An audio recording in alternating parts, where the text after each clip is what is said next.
Vikings didn't lose a home game all season, but Brett Favre in his postseason career winless against the Dallas Cowboys. Hey, how are you folks? Jason Horowitz, NFL.com's Pat Kirwan. How you doing? Glad to be with you here on CBSSports.com. It's the NFL preview show, postseason edition. Now, of course, all those losses for Brett Favre came with the Packers against the mid-'90s Cowboys. This is a little bit different situation. But, Pat, this Dallas team has hit its stride at the perfect time. They are rolling.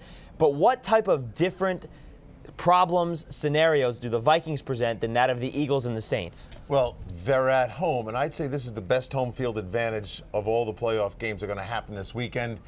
When you look at the Vikings, the first challenge is this. They score 33 points a game at home, and in come the Dallas Cowboys. Yes, they're red hot, but they average 20 points a game on the road. Can they generate the kind of points that's going to be required to stay up with Brett Favre and that offense? But they did have some big road wins this season. They won at Philadelphia in the middle of the season. Yes. They ended the Saints' undefeated season on the road earlier this season, so they have had some big ones. One of the things they haven't been doing at all of late is giving up the big play. Can they stop that big play against the Vikings? Well, the answer is yes, they can, but here's what their challenge is. Their challenge is Brett Favre at the line of scrimmage with the flexibility to change plays. So Brett Favre has been doing this a long time, and so I expect a lot of quick slant routes against off coverage. We know that the Dallas Cowboys like to play the soft and off a lot and come up and make plays. He'll be checking to the slant route, and the run after the catch will become big, especially if you deliver the ball to Percy Harvin against Terrence Newman. I think that's a matchup you have to watch. And then you have to really look at Visanthe Shiancoe. I think that guy's going to get some shots down the field. I think the Dallas Cowboys did a beautiful job of masking their safeties, and not that they're great safeties. You know, one of the funny things is you didn't even mention Adrian Peterson. You know, you just went through the entire list of the Vikings and what they have to do offensively, and not once did you mention Adrian Peterson. Well, I'm going to mention him in a few minutes here, and I see Adrian Peterson as more the receiver than the runner. And if you look at this offensive line of the Vikings, you and I were talking about it before, you can get a little frustrated with that run blocking. Where did it go? And some of it is the line's fault. But here's what, and I've talked to Brad Childress about it. I talked to him yesterday about it.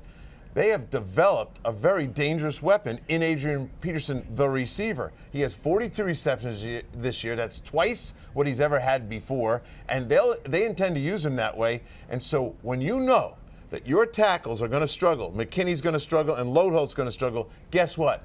The greatest screen pass thrower in the history of the game, Brett Favre, you watch him dropping screens off to Adrian Peterson. That's going to be their running game. All right, what about his counterpart? Tony Romo has been outstanding this season, especially since the month of December got going. He has been phenomenal, maybe the best month of his career because he has been that good.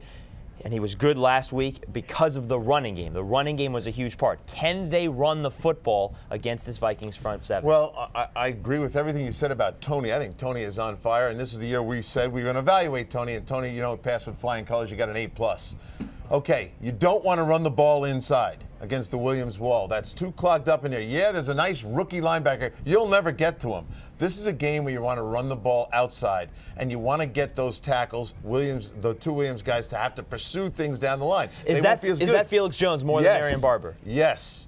And I think the Felix Jones factor is, and you're going to ask me later about the X factor, it's Felix Jones, and it's what we'd call the dip or the bounce play. What do I mean by that? The play starts out like you're running right at Williams. Make the defense converge. Make that young Mike Backer step up with the Williamses and then bounce the ball outside. That's the way to run the ball. Get a hook block on Jared Allen. Great pass rusher. Make him be a great run player. Bounce the ball outside. There is a run game. It's out in the D gaps. And Felix Jones would be that part. So he's your X factor for the Cowboys. Who is it for the Vikings? Well, for me and the Vikings, you know, I always think it's Chester Taylor. He's a guy we won't even talk about, but when you think about how many times they integrate him into the game, he's a great screen receive guy. I think there'll be a package where we'll see Chester and Adrian on the field at the same time.